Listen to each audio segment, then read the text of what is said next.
Hey everybody, welcome to numero four in our series of overviews of how to build your own home-based business.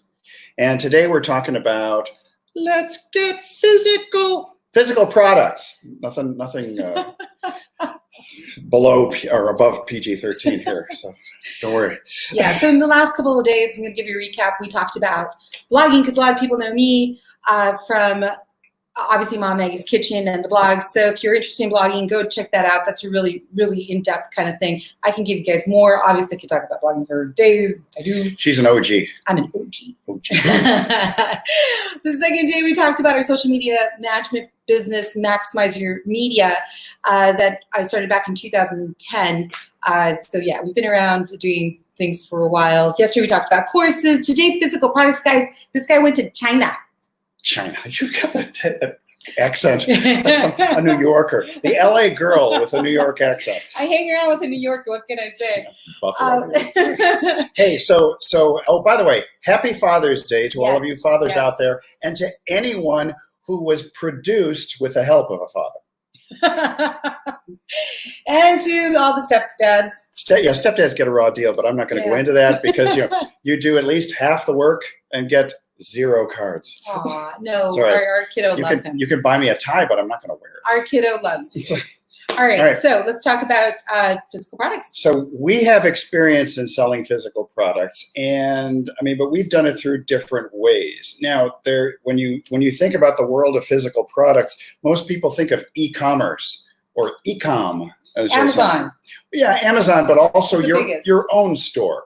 Yeah. So there are people who will use things like WooCommerce for a WordPress site. There are people who will use Shopify and other things. But Amazon is only one route of selling physical products. Yeah. But you got to figure out, first of all, what do you want to sell? Do you want to sell hats, like from Washington, D.C.? Do you want to sell masks? Oh, hello. Oh my God, you got props. So I gotta have props. Hey, props to the props lady, because she dropped this next to the computer. So deciding what you want to sell is very important. Now, I have a career in chiropractic, and I sold a lot of vitamin and food supplements, and many of the vendors that I had would privately label. They would slap my name on a product if I ordered enough of them. Like I'd have to order 100 bottles of vitamin C to have Dr. Vogelman's magic vitamin C formula slapped on there. So private labeling is one way to do something, but another way is to create something original. Completely original, something your own. And I really think that depends also on your audience. Yeah. If you have one. Yeah, and so we'll talk a little bit later about creating an audience, because that's really important. I guess you can talk about it now. Yeah, we have two ways. You do the. So I was going to show you guys the shirt I'm wearing. Okay, yes. So this is by Abuela's Kitchen. You can see it over here. I can't find it right there. Yeah, I got my shirt too. This is electrolytes. It's what plants crave. Any of you who've known the movie Idiocracy will appreciate the Brando reference. So Abuela's Kitchen is huge vloggers. Okay, they're vloggers, and they developed, again, the world of Mexican food. They developed a huge audience on YouTube and other channels too. They have a strong Facebook, strong Instagram. They have people who love them. And, she's quite the character, the abuela, the grandmother. So they've created several physical products. I see your hands. Oh. There you go. Sorry. It's all right. Anyway, so they've been able to sell to their audience things that resonate with their audience, Mexican stuff, like like this says corazón y sazón, something that just sounds so beautiful. So, it's from the heart and seasoning. That sounds better in Spanish because it rhymes. So, heart and seasoning doesn't rhyme. Yeah, but they built this audience. So they are able to sell to them. Yeah. And hey, look what I got. It's a little bit of a touch from that. And then when I got the shirt, and I don't know if they do this with all of their products, but they had, what is that called? Confetti? Is that what it's called? Confetti. We just opened up. Yeah, that thing. Boom. Yeah, I was like, oh my God, this is so cute. Thank you. It's a celebration. Yeah, so, it's celebrating Mexican food, Mexican life, the whole thing. That, I love that little extra touch like that was super, awesome. I'm sure it costs them nothing too. Oh yeah, and it costs them something. Like selling physical products, one of the things you want to do too. This is a detail of what we're trying to give you an overview. Somebody put a little insert into your product where people can reach you and reach out to you and things like that in the future. But so part of the whole thing in physical products is to do research. You want to find out. So building an audience is one way. Another way, well, actually probably the best way, but another way to do it is to start researching like titles of books on Amazon, going to stores, looking at all the magazines, finding an enthusiast market, like fishing. There are fishing enthusiasts. There are tennis enthusiasts. There are wreath making enthusiasts. I don't know if there are mask making enthusiasts anymore. It's more of necessity. I think knowing if they're buyers. Yeah, buyers. Look for buyers. What are people buying already? Yeah.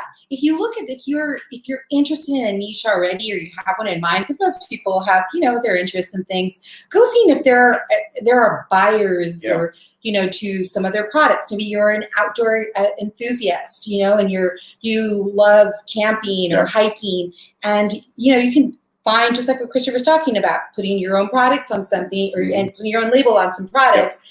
And building a brand that way. Instagram is a great place for that. You can hashtag outdoor gear, things like that. And it's so visual. You're going to get pretty pictures, and people are going to respond to pictures more than they will to the written word. Videos. People love the videos. Oh, they love videos. People love this video. Well, look, I'm trying to get rid of that reflection. Anyway, so building an audience, and so when you're building an audience, you're going to have to nurture them. You're going to have to spend a lot of time. Well, you're going to have to spend some money, or you may spend time and money. Actually. So there are two ways to do this, guys. So yes, you can nurture your audience. Now, let's say you're starting from zero and you want to make money. So you can put ad money behind it to find that audience, and then that way build your audience. Yeah. A lot of people do that. So there are two ways to do this if you don't really have an audience right now. I mean, there are even some affiliate offers, but that's a whole other story. Like for cell phones and other things and services where they bundle a physical phone with a service, for example. And you don't really have to manufacture anything or worry about it. And then after you've found your people, just continue to put some ad money behind that, just to continue that going, because you don't want it to stop. Ads, I feel like we're constantly having to push ads behind anything we do. Because you want to maintain momentum. If you suddenly disappear from social media, your reach starts to shrink. Yeah, and it's hard to bring back the engagement from people. I mean, you can do it. Don't get me wrong. You can always revive it. And the other thing about this, though, is you've got Facebook, which has a great way to do ads. Instagram, great way. Pinterest too is a great way to do ads. I love my Pinterest, right? So, especially if you have a blog associated with it and you have a shop, that's my love. I love that duo combination right there. And your email list.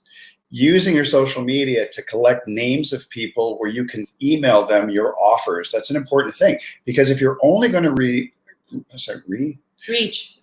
No, I was going to say if you. This is the beauty of live video. So if you're only going to depend, I went from the R word to a D word. If you're only going to depend on one source, social media, and ignore your email list, you could be shut down on social media and not develop that list of buyers who you can send offers to. So let's talk about the different platforms. So there's Amazon, eBay, Etsy. So tell me about your experience with Amazon. It was a mutual experience with Amazon. It was a mutual experience.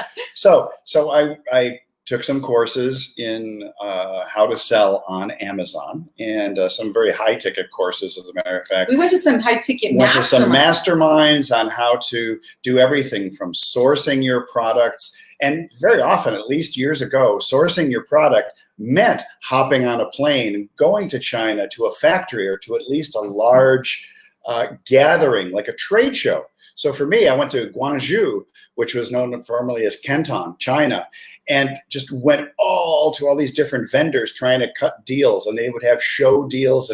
And we actually wound up in LED flashlights and bicycle lights, which it seemed like a good deal because we mutually knew somebody who was doing amazingly well in that area. We met people who were making $1 million. Yeah. Well, we met people. No, a day. A day? I didn't know that one. No, it wasn't a day. No, it was a month. Yeah, a month. So people who were doing, say, $12 million in products a month or so. Yeah. Was it $1 million a day? No, it was not $1 million a day. No. It was something crazy like It was crazy, but it was like $10,000 days, and so they were doing initially like $400,000 months, and then eventually went to 1 million, 1.2 million per month or so. But it is possible to do 8 figures selling physical products, but you've got to be incredibly organized, have a plan of action, and be somewhat detail oriented, as well as be willing to pay other people to help you promote these products, as well as to help you construct the ads, the Facebook ads, the Amazon ads, and all the other things. So there are a lot of strategies. I'm going George W. Bush on you. There are a lot of tactics and strategies you need to master to sell really well on Amazon, which is why some people go to eBay or they go to Etsy, especially if you're a creative person. Yeah, it really depends also on your audience. So who's your audience? Who's your audience? If your audience is women, for example, and it's you're in the wedding niche, for example, you're selling wedding items. Pinterest is huge, just saying, but it's also Etsy. Etsy's a great place for it. Yep. Amazon too, don't get me wrong, but I think people, especially if you're in that female oriented niche, definitely a Pinterest, Etsy. The other one that we were doing, Christopher, what am I thinking? eBay. Yeah, eBay. Yeah. eBay is actually really, it's funny. That's one of the easiest ones to be on. And you don't really have to be as technically oriented as you might need to be for an Amazon business. For me, I think the shipping part is the yeah, that's the downside, because people psychologically, Amazon Prime members, they're so used to free shipping, 2-day shipping, things like that. Whereas in eBay, people really expect to have shipping charged, or you include the shipping. So an item plus free shipping also will often get you much better response than charging shipping after the fact. I'm just going to say is, out of all of the businesses that we've had done over the last God knows how many years, the physical products has been my least favorite. And it's mainly because it's the hardest. It's the hardest, and you also have to carry inventory. Yeah, and I hate carrying inventory. And when you have when you live on thousands, well, here's the thing: thousands and thousands of pieces of inventory sitting in warehouses all across the country. I'm talking like we had our lights were probably in, I want to say, 4 different warehouses. It got to a point where the market became saturated in LED flashlights, and I'll tell you for a fact, my heart was not into selling flashlights and bike lights. And so I actually believe, depending on your personality, it's good to have a passion. It's good to have some sort of a real emotional connection with what you're selling to be super successful. I do. I agree with that. Yesterday we talked about this. I mean, it has longevity. If you love what you're doing, you're going to continue to do it. Yeah. And if you don't, and you don't have your heart in it, it's just going to be, and guys, I mean, we still have a few flashlights running around the house. We don't. In fact, I wound up taking the flashlights. I'm talking thousands of them out of Amazon warehouses towards the end, because we just wanted to get rid of this business. Took them out of Amazon, brought them to the garage, and I'm talking stacks, thousands of these things. We sold a lot of them locally. In fact, our little island is saturated with our products right now, which is really funny. Because you see them at different places. Like, wait, I know what that one is. I know that one. And so, but eventually we donated some of them. We did make tons of money. Oh, Don't get me wrong. There was a lot of money made, but it was just, I mean, I think for us. At the very end, we were like, we had to really focus either, Mom Egg's Kitchen, which really does take up a lot of our time. And the agency. Okay, so we really need to focus on this. There's growth here. Yeah. Or continue on with the physical products, and our heart's not in it. So there you go. I mean, we saw far greater growth selling electrons, which is basically the digital agency. Yeah. Then for her recipes, developing easy recipes for the home cook. And Authentic Mexican. Get that right. I still got to work on that tagline. Go to Mama Mae's Kitchen. Follow on Instagram. Yeah, we're pitching. All right, let's keep going. So we keep going on this one. So we're just trying to give you the 35,000 foot overview of this. So we talked about private labeling, creating. Hold on, before you mention this, each of these platforms will take a percentage of Oh, whatever yeah. it is that you make. Yeah. So Amazon has its fees. What do you remember? What was It was crazy. There were like 3 different fees, I think, that were this? Was taken. a few years There ago. was, okay? yeah, and it's probably still there. There was a warehousing fee, there was a fulfillment fee, and there was some other fee that I just thought that, it was the Jeff Bezos, I need a new jet fee. And so I'm just totally kidding, but who knows? Maybe it was true. I don't know. Oh, But so when you're creating something, and it's interesting too, because in private labeling products, if you do go to China or you go to Mexico, it's been really hard to get products from China to the US during the whole COVID pandemic, because a lot of their places, warehouses were shut down, shipments had problems. And so a number of people whom I know who were selling physical products sourced from China changed their sourcing to US and North American based businesses.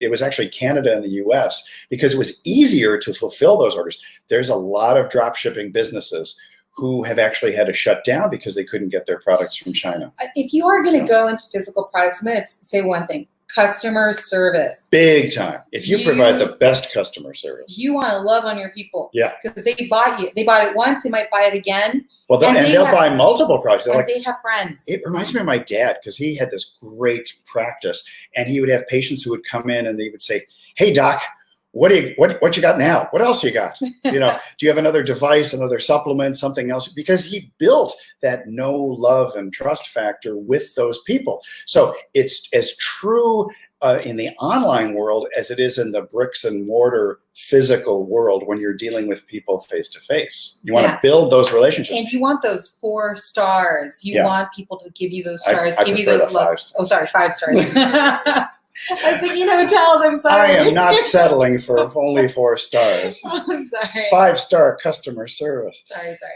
So yeah, we talked about Amazon, eBay, Etsy. Those are the types of places there. And yeah, your sourcing, we talked about that too.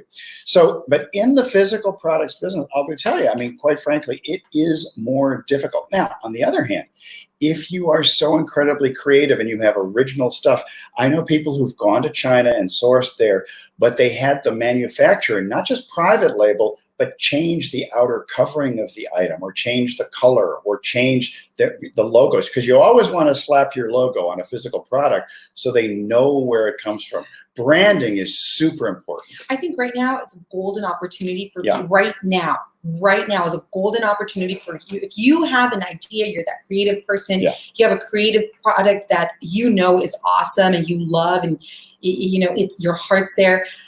People are promoting, supporting small businesses more than ever. So this is a golden opportunity for people. I understand that it can be kind of hard to start. It can, because you need to figure out how to do things. And if you do have questions, reach out to us, because we have tons of ideas. And we've taken these 8, 12, 16-week programs and just been totally immersed in the world of physical products for a couple of years. Yeah, that was a little time consuming. It was all right. But we make great people. And by the way, too, selling physical products can actually open up doors to other places. Like, Matson and his brother, we have people who've actually opened doors in Walmart, and the products that they originally sold on Amazon are actually now being carried by Walmart. But then you're in the world of negotiating with big box retailers and things like that. You do need help to negotiate the entire path of success from beginning to end when it comes to physical products. And by the way, in terms of creativity, right now with pandemic and protests and all the political turmoil, a lot of people are really stressed out, and we're feeling that fight or flight type of urge. Well, fight or flight is the antithesis of creativity. And you've got to calm down, and to be creative, you got to get your fears and worries out of the way. All right. With that said, I think we're done. You think we're done? There's a lot, guys, in this. Yeah, there's a ton and a half. There's so much. Oh, look at this. Anna's here. Hi, thank you, Anna. She's saying Happy Father's Day. Oh, see, I like it. See, I can grab it. Well, if you're still there, Anna, do you see back here our angels? These are the ones that our grandmother gave me. There's Michael. It's War and Peace, the angels of War and Peace. War and Peace. Yeah. Not Tolstoy. So yeah, they're old. These guys are old. All right. All right. Okay. So if you have any other questions, reach out to us on Maximize Your Media. There's a little messenger bot in there, a little place you can send us messengers. Send us messengers instead of messages. And sorry, honey. But one thing I wanted to mention: if you do have a question and we can't answer it, we know a lot of people. Oh yeah, we know tons of people. We know people. We have a Rolodex of people that's just really massive. And here's the thing too: if you have other questions or comments, place them below this video, and we will be notified and get to them, so we can answer them once this live is over, which is right about now. We'll see you tomorrow. We're going to be back tomorrow. We'd only planned on 4, but if she wants to do number 5, I'm okay with that. Well, maybe it's a roundup. I wanted to give tips on working from home. Oh, perfect. Perfect. So most likely tomorrow. Yeah, that sounds good. Since Okay, we're on a roll. we're on a roll. We're rolling. We'll see you tomorrow. All right, we'll be back tomorrow, 11 Pacific. Where did it go there? There it is, 2 Eastern, and God knows, I think it's 8 a.m. Hawaiian. So you people in Oahu, wake up early. Bye.